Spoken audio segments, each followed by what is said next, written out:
নামাজের রুকু পেলে রাকাত পাওয়া যাবে কিনা। অনেকে এই সংশয়ের মধ্যে আছেন, অনেকে প্রশ্ন করেন যে হুজুর রুকু পেলে রাকাত পাওয়া যাবে কিনা। হাদিসের মধ্যে আছে মান আদরাকা রুকুআ ফামান আদরাকা রাকা, যে কোনো ব্যক্তি যদি রুকু পায় তাহলে সে রাকাত পেয়ে যাবে। অর্থাৎ কোনো মানুষ মসজিদে গেছে, যাওয়ার পরে দেখতেছে যে হুজুর রুকুর মধ্যে চলে গেছে, তাহলে ওই সময়তে অনেক মানুষ সংশয়ের মধ্যে পড়ে গিয়ে দাঁড়িয়ে থাকে।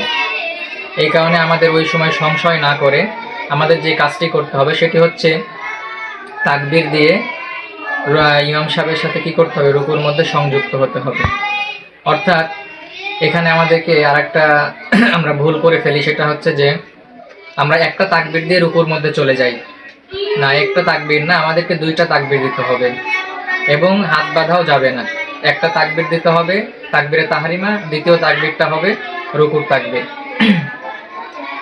এই দুইটা তাকবীর দিয়ে ইমামের সাথে আমরা যদি রুকুর মধ্যে সংযুক্ত হতে পারি, যদি ইমাম সাহেবকে রুকু অবস্থায় পাই, 3 তাসবিহ পরিমাণ না পেলেও 1 তাসবিহ পরিমাণ পেলেও আমাদের পুরা রাকাতটা পেয়েছি বলে ধর্তব্য হবে বা গণ্য হবে।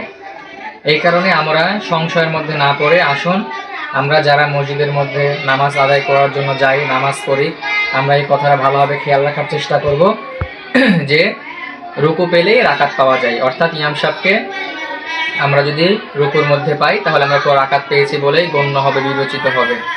আসসালামু আলাইকুম ওয়া রাহমাতুল্লাহি ওয়া বারাকাতুহু।